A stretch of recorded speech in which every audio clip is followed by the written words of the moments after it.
नमस्ते दोस्तों, क्या आप तैयार हैं एक ऐसी यात्रा पर निकलने के लिए जहां हम सूर्य की गर्मियां से लेकर दूर के बर्फीले ग्रहों तक जाएंगे। आज हम समझेंगे हमारा सौरमंडल कैसे बना, किन किन चमत्कारों से भरा है और कौन सा ग्रह सबसे अजीब है। चलिए शुरू करते हैं। सौरमंडल यानी सोलर सिस्टम के केंद्र में सूरज और उसके चारों ओर घूमते ग्रह, उनके उपग्रह, छोटे बड़े एस्टेरॉइड्स, धूमकेतु और गैस धूल के बादल। सूर्य ही यहाँ का स्टार है। लगभग 99.8% सौरमंडल की कुल द्रव्यमान वह पीनाता है अपने अंदर समेटे हैं। बाकी सब छोटे बड़े पिंड उसी के गुरुत्वाकर्षण के चक्कर में हैं।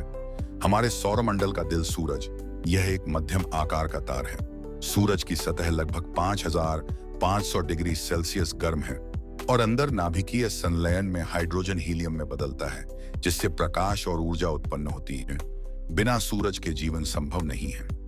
अब चलते हैं सूरज के सबसे नजदीक के ग्रहों की ओर। इन्हें हम प्लैनेट्स कहते हैं। मरकरी, वीनस, पृथ्वी और मंगल ये चट्टानी ग्रह हैं, आकार छोटे और सतह ठोस। सबसे छोटा और सूरज के सबसे नजदीक मरकरी है।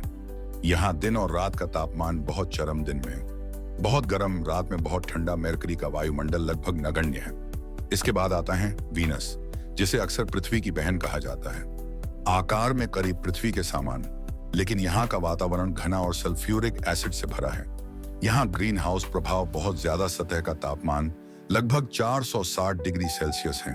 अब हमारी सुंदर नीली ग्रह पृथ्वी जीवन के लिए अनुकूल पानी और ऑक्सीजन और अनुकूल तापमान है। इसका एक प्राकृतिक उपग्रह चांद भी है। पृथ्वी के बाद आता है लाल ग्रह मंगल। सूखी घाटियां, विशाल पर्वत और घाटियां। यहाँ पर रोबोटिक मिशन और संभावित मानव मिशनों की तैयारियां जोरों पर हैं।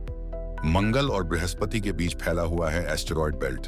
हजारों छोटे बड़े पत्थर और धातु के टुकड़े, यह सभी ग्रह बनने वाली सामग्री का अवशेष है जो ग्रहों में शामिल नहीं हो सकी।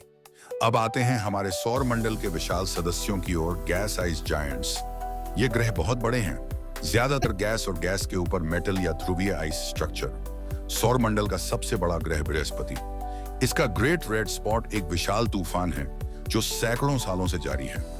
बृहस्पति का गुरुत्वाकर्षण कई छोटे पिंडों को खींचकर अपने चारों ओर रखता है और साथ ही यह पृथ्वी पर आने वाले कई एस्टेरॉयड कॉमेट्स को भी डेस्विएट करता है। अब आता है शनि, जो अपने भव्य रिंग्स के लिए मशहूर है। पतले छोटे बर्फ और पत्थर के टुकड़ों का समुच्चय, रिंग्स अंदर कम लेकिन नजर आने में बेहद खूबसूरत है। शनि के भी कई चंद हैं, जैसे टाइटन जो घने वायुमंडल वाला है। यूरेनस एक आइस जायंट है और धुरी पर लगभग लेटा हुआ घूमता है, यानी इसकी धुरी 90 डिग्री के आसपास झुकी हुई है। यह अनोखी स्थिति इसके मौसम और सीजन पर बड़ा असर डालती है। अब बारी है हमारे सबसे आखिरी ग्रह की, नेपच्यून की, जो सौरमंडल का सबसे दूरस्थ बड़ा ग्रह है। तेज हवाएं और गहरे नीले रंग के बादल, इसके भी कई चंद हैं, जैसे ट्राइटन जो उल्टा कक्षा में घूमता है। नेपच्यून के बाद फैला है काइपर बेल्ट, बर्फीले पिंडों का समूह। यहाँ कई ड्वार्फ प्लैनेट्स हैं। प्लूटो सबसे मशहूर, पर अब ड्वार्फ प्लैनेट श्रेणी में साथ ही एरिस, मैकमे, हॉमिया, यहाँ से कई धूमकेतु आते हैं। ऑर्ट क्लाउड एक बहुत दूर का बबल जैसा है। हजारों लाखों बर्फीले पिंड यहाँ हैं और कभी कभी किसी गुरुत्वीय खलल से वे धूमकेतु बनकर अंदर आते हैं। यह सौर मंडल का सबसे बाहरी सीमांत माना जाता है। क्या हम अकेले हैं? पृथ्वी ही क्यों जीवन योग्य बनी? वैज्ञानिक मार्स, यूरोपा, एनसेलाडस जैसी जगहों में पानी जीवन के संकेत खोज रहे हैं। मानव मिशन, रोवर्स और ऑन ऑर्बिटर्स हमारी जानकारियों को बढ़ा रहे हैं। हमारी पृथ्वी की रक्षा और सोलर सिस्टम की समझ से ही मानवता का भविष्य सुरक्षित रह सकता है, चाहे वह अपोजिट एस्ट्रॉयड की ट्रैकिंग हो, क्लाइमेट का नियंत्रण हो या अंतर्ग्रही खोज।